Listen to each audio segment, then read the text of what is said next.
WXII 12 News at noon starts right now. Right now, crews are investigating a fire at a home in the Piedmont Triad. What we know from the scene. Two specialized education programs in limbo as one of the Triad's largest school districts finalizes plans for next year. How you can weigh in before leaders make their decision. President Trump says negotiations with Iran are proceeding nicely. I'm Rachel Hersheimer at the White House with the timeline for a potential deal as the war enters its 13th week. We start today with a check of the forecast, a live look outside from our camera in Greensboro. You can see some partly cloudy skies out there. Let's bring in the great meteorologist Brian Slocum joining us here. Brian, I took a little walk in between the shows. Really sticky out there. Yeah. Is some more rain going to be rolling in anytime soon? Yeah, weather seems to be in midsummer form at this point. Humidity running a bit on the high side, certainly for May.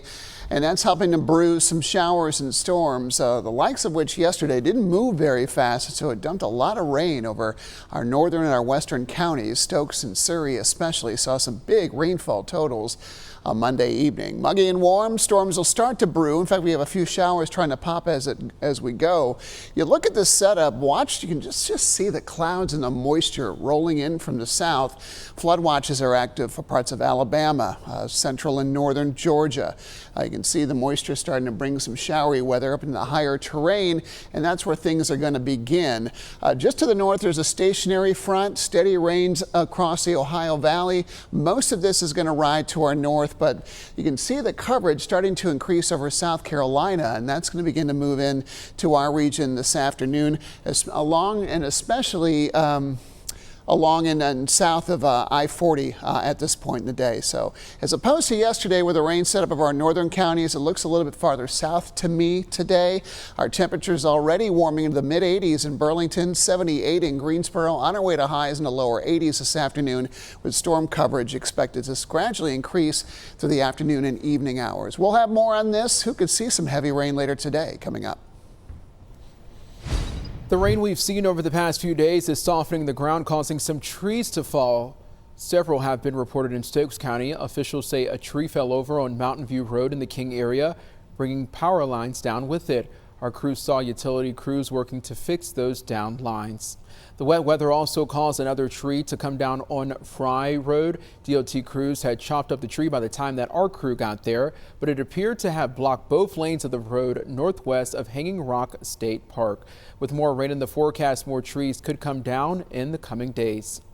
Right now, firefighters in Walkertown are working to figure out what caused a house fire. It broke out around 9:30 this morning on Lake Morris Road. No word if anyone was inside the home at the time, but our crew spotted several fire trucks, as you can see on the scene, along with an American Red Cross vehicle and a Forsyth County Sheriff's Cruiser.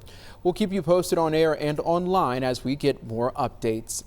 In Davidson County, a man accused of murder did not appear in court this morning as scheduled. Ricky Lamb was supposed to be in court for a hearing, but his case was not called. He is facing charges in the disappearance of the connection of Nancy Bunley. Lexington police say Lamb and Bunley lived together and had just had a child when she went missing in September of 2024. Lamb was charged with Bunley's murder the following year. 3 of his family members are also facing charges related to the case. Now to Randolph County, where a former Asheboro school counselor is expected to be back in court today. Amber Walker is facing a list of charges, accused of having sex with multiple students. Asheboro police believe this happened at schools and other locations. If convicted, Walker could face up to 80 years in prison. A clerk is recovering after being sprayed with pepper spray during a robbery. Winston-Salem police say this happened just before 3 this morning at the BP on North MLK Jr. Drive. The clerk was treated by EMS and is expected to be okay. The robber ran off with cash. A young person is dead and an investigation is underway after a shooting in Guilford County. The Guilford County Sheriff's Office says that deputies found the minor shot while responding to a home on Highway 29 in Reedsville around 4:30 yesterday afternoon. The person shot was taken to the hospital where they later died. We're working to learn any details about a possible shooter or a motive for this shooting. We hope to learn more information after an 11-year-old child from Rockingham County was airlifted to the hospital following an ATV crash. According to the Sheriff's Office, a group of kids were riding in a trailer being pulled by an ATV in a wooded area along Pierce Grange Road yesterday. At one point, one of the kids was hit by a tree limb and fell out of the trailer. The child was airlifted to a local hospital and their condition is unknown.